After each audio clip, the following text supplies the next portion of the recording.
Alors au début, vous appelez le groupe Texas en hommage au film de Wim Wenders, Paris, Texas. Et quand vous allez aux États-Unis et que vous voyez le Texas, vous dites on a fait une grosse connerie quand même.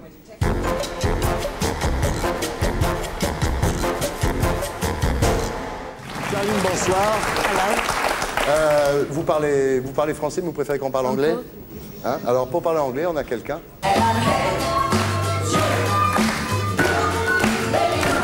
Belinda.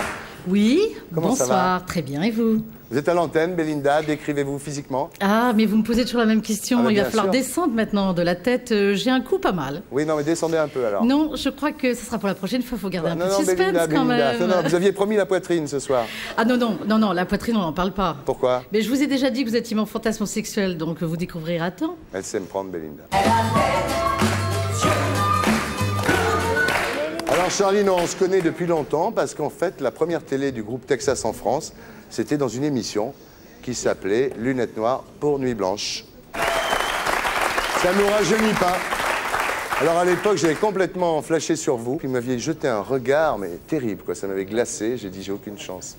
Alors en fait, vous parlez bien français, mais seulement quand vous êtes bourré, hein, c'est ça, quand vous êtes... Oui. Hein? Ouais. Very good French when I'm Un drunk. très bon français Voilà. quand je suis saoule. Quand elle est saoule, elle parle bien parce qu'elle s'en fout des fautes de français. Là, elle fait un peu Je gaffe. parle polonais, moi. Oui, d'où l'expression sous comme un polonais. Alors, il faut dire que vous avez une grand-mère française et votre père a vécu 36 ans à Bordeaux. Vous avez beaucoup de familles à Bordeaux. Et puis, quand vous avez eu, il y a quelques années, des problèmes de carrière, vous êtes venu vous réfugier à Paris auprès d'une styliste qui s'appelle Corinne Copson. Donc, ça explique que peut-être tout à l'heure, vous nous direz quelques mots en français. Alors, au début, vous étiez pas, au début du groupe Texas, vous n'étiez pas tellement en avant. Et puis maintenant, vous êtes, non, maintenant, vous êtes devenu un petit peu le porte-parole du groupe parce que vous dites les autres membres du groupe sont trop timides pour contredire les journalistes.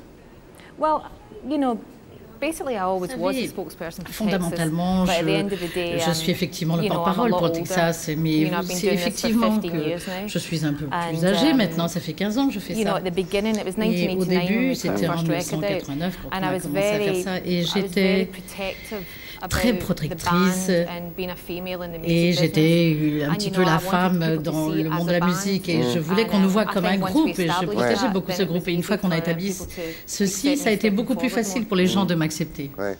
Vous pensez que vous ferez une carrière solo un jour? You know, it's been an offer that's been made to me many, many times. C'est une offre qui m'a été faite à beaucoup Ouais. de At the end of the reprises day, et en fin being de a solo compte, artist doesn't really interest me. ça ne m'intéresse pas vraiment. You know, I would never say Je never, ne but at the end dirai of the day, you know, I jamais, think of Fontaine, myself je as ne a dirai jamais songwriter. de That's ton what nom. I'm first of all, Mais rather than a performer. je ne suis pas vraiment quelqu'un qui suis pour la performance, c'est la musique qui m'intéresse. Belinda, quand elle dit Never Say Never, c'est le titre de James Bond. Et toi, tu nous fais La Fontaine, je ne boirai pas de ton eau. Enfin, je te le dis, Belinda, c'est un peu... Voilà, quoi. Merci Thierry. Mais je t'en prie, chérie. J'apprends mon métier avec vous. Ben, je sais, moi aussi. Alors, vous êtes né à Glasgow. Votre père était capitaine dans la marine marchande. Votre mère était infirmière. My mother was never a nurse. Non, ma mère n'a jamais été Ah bon? infirmière. She was Non. what? She was a window dresser. She Elle worked in était en fashion. fait quelqu'un qui travaillait dans la décoration des vitrines, elle travaillait dans la mode. Ah bon, mais je vais refaire, no problème. Donc, vous allez voir. Donc, vous êtes né à Glasgow, votre père était capitaine dans la marine marchande, votre mère travaillait dans la mode, elle s'occupait des vitrines.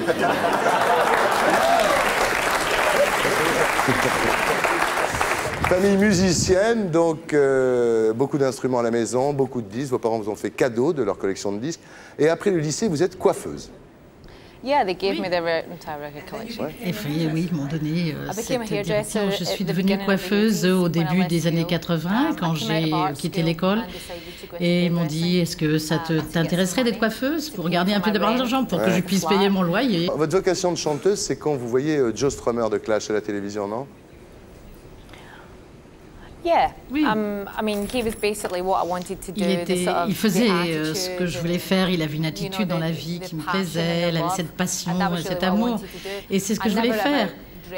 Et je n'ai jamais rêvé d'être musicienne quand j'étais enfant. Ouais. Je pensais que je serais une artiste. Et je suis tombée dans la musique, si je puis dire, à 17 ans. Ouais. Quand vous avez rencontré Johnny McKillon, c'est ça? C'est ça. Et vous avez fait Texas ensemble. Alors au début, vous appelez le groupe Texas en hommage au film de Wim Wenders, Paris, Texas. Et quand vous allez aux États-Unis et que vous voyez le Texas, vous dites on a fait une grosse connerie quand même. Oui, ça a été vraiment une des déceptions quand on est arrivé au Texas. La première chose que j'ai vue, c'est Dallas, et j'étais vraiment choquée parce que c'était rien de ce que nous imaginions. Mais en fait, on aurait dû s'appeler Paris. Alors vous faites un gros succès, votre premier succès, c'est ça. Ça marche bien. Et après, les 2 albums suivants sont quand même des bides. Des bides, il y avait quand même 2 millions pour chaque disque. Ouais.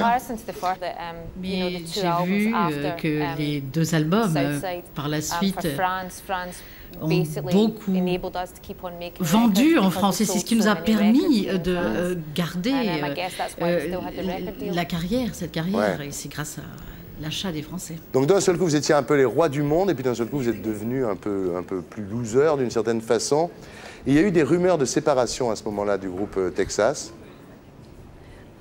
Il y a toujours des rumeurs quant au fait que les groupes vont se séparer. Ils pensent qu'on ne fait rien quand on ne voit pas. Mais nous faisons beaucoup de travail dans le studio. On est en train d'écrire des chansons et je vivais toujours à Paris.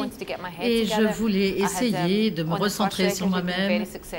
Et j'avais déjà eu du succès. Et les gens qui travaillaient avec moi étaient en train d'essayer de justifier le fait que je devais être une grande star. Et ce n'était pas vraiment mon idée, ce n'était pas mon intérêt. Je ne voulais pas être si mêlée à tout ce showbiz, et je suis partie tout simplement. Ouais. Alors quand vous revenez au sommet, c'est avec White on Blonde, 3 millions d'exemplaires, et un nouveau look un peu plus androgyne. C'est qu'en fait, vous, ce qui fait votre force, c'est que vous plaisez aussi bien aux hommes qu'aux femmes. On va voir tout de suite, Clara. Évidemment. Clara. Évidemment. Évidemment. Non mais c'est vrai, déjà, quand vous étiez petite, vous refusiez de jouer à la fille, de minauder. Dur, Belinda, minauder. Et pour moi, le fait d'être femme, c'est pas quelque chose qui m'oblige à être très féminine, minaudière. Et j'aime beaucoup voir les femmes qui savent ce qu'elles veulent dans la vie. Et c'est vraiment le genre de personne qui m'attire. Vous êtes un peu ambigu quand même, vous êtes devenue une idole pour les lesbiennes, par exemple. Ça, c'est le plus grand compliment que vous puissiez me faire. En fait, les gens oublient ça. Mais d'être apprécié par les autres femmes, qu'elles soient lesbiennes ou pas, pour moi, c'est véritablement un grand compliment qu'on me fait. Ça ne me dérange absolument pas. Mais c'était pas pour... Mais j'ai un ami, vous savez. Ah bon? Vous ne me dérangez pas, hein. C'est fantastique. Je pense que les grands dans la musique semblent être effectivement gays. Et pour être sûr de ne rien rater de Inarditube, abonnez-vous et mettez un pouce bleu.